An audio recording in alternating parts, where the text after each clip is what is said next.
عليكم ورحمة الله وبركاته. ازيكم يا حبايبي؟ عاملين ايه؟ يا رب تكونوا بخير وبصحة. النهاردة ان شاء الله فيديو جديد، وصفة جديدة. النهاردة هنعمل مع بعض دواء الكحة في البيت بدل ما نشتريه من بره، بيبقى فيه مواد كيماوية وخدنا منه كتير وما جابش نتيجة. احنا هنعمله بطريقة سهلة وبسيطة ومكونات خفيفة جدا ورخيصة. هنعمله في البيت بمكون بسيط جدا. اول حاجة هنقول بسم الله وهنبدأ مع بعض. نسأل الله العظيم رب العرش العظيم أن يشفي كل مريض ويعافيه يا رب العالمين. احنا هنعمله اللي هو ايه، الكحة اللي هي السعال الحاد، اللي هو الناس اللي ما بتعرفش تنام من كتر الكحة. بتيجي برضو بالليل والكحة تكتر عندهم جامد. احنا المكونات بتاعتنا النهاردة سهلة وبسيطة جدا.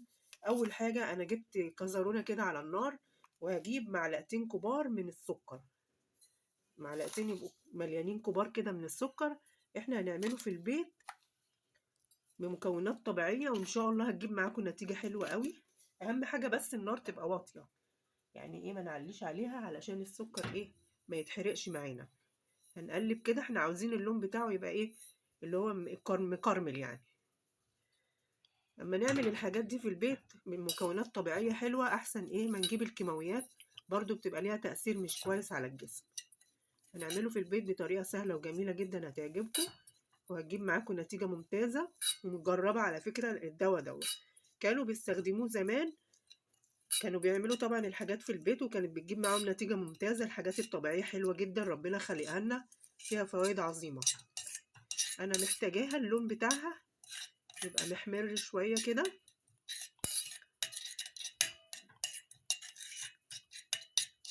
ده بقى للناس اللي هي السعال عندها ما بيروحش خالص وبياخد وقت جامد.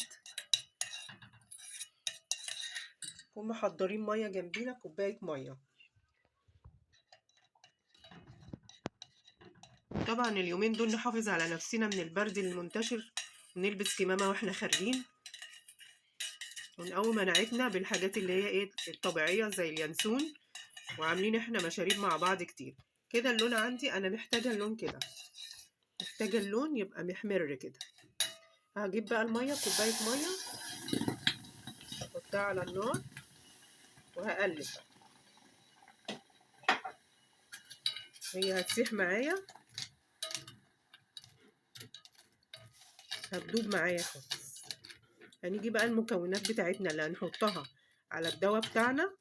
اول حاجة احنا هنجيب المرمرية. المرمرية يا جماعة دي بتدخل في الأدوية، هي وورق الغار اللي هو ورق اللوري وورق الجوافة. أول حاجة أنا هجيب إيه، هجيب المرمرية، بتيجي بالشكل ده من عند العطار ورخيصة جدا. المرمرية دي يا حبايبي كان زمان بيعالجوا بيها، يعافانا الله وعافاكم، مرض السل، مضادة للفيروسات والبكتيريا، بتعالج. كانت مضادة حيوي أيام زمان دي، ومضادة للبكتيريا وللجراثيم، والعلاج الالتهابات. الناس اللي هي عندها التهابات دي بتضيع الالتهابات عندهم، حتى الالتهابات اللي هي في اللوز.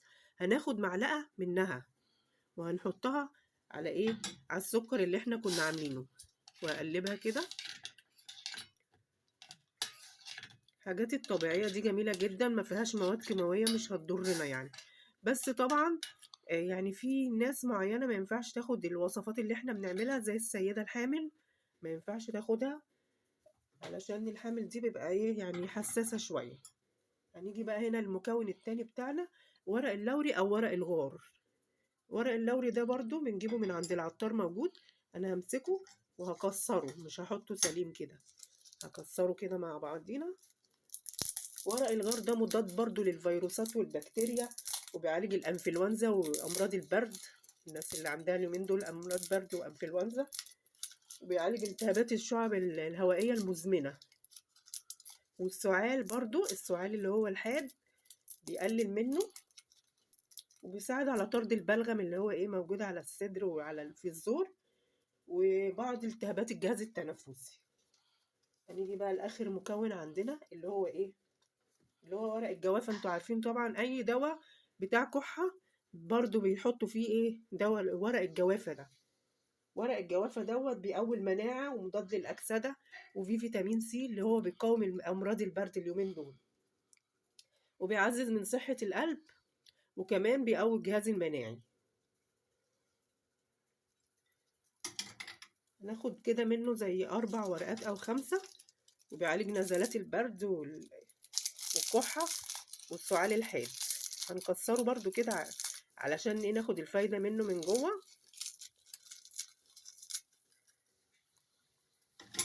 هقلبهم كويس وهسيبهم على نار هادية لمدة 10 دقايق. كده بقى شكله بعد ما حطيناه على النار 10 دقايق. بصوا بقى شكله عامل ازاي، زي الدواء اللي بنجيبه من بره بالظبط، بس ده مفيهوش مواد كيماوية. حلو جدا وآمن للأطفال كمان، يعني هنديه للأطفال والأطفال والكبار. الدواء ده يا حبايبي حلو قوي، بيقوي المناعة وبيحافظ على الصحة. يعني فصل الشتاء ده يعني كل يوم ناخد منه معلقة مش هيجيلنا برد خالص. جميل جدا جدا، وكمان بيخلص الجسم من الالتهابات، وبيزيل الالتهابات اللي في الحلق كلها، وبينظف الرئة كمان بتاعتنا. والناس اللي بتشرب سجاير برضو لو شربت من المشروب ده هتنضف لهم الرئة بتاعتهم خالص. ده هنشرب منه كل يوم معلقة بعد كل وجبة 3 مرات للأطفال وللكبار. بس الست الحامل طبعا ما تاخدش الوصفات دي خالص. احنا دلوقتي هنجيبهم وهنصفيهم، هنجيب بطرمان نكون معقمينه حلو قوي علشان دوت ما فيهوش مواد كيماوية. فاحنا هنحطه عشان ما يبص معانا هنحطه في التلاجة.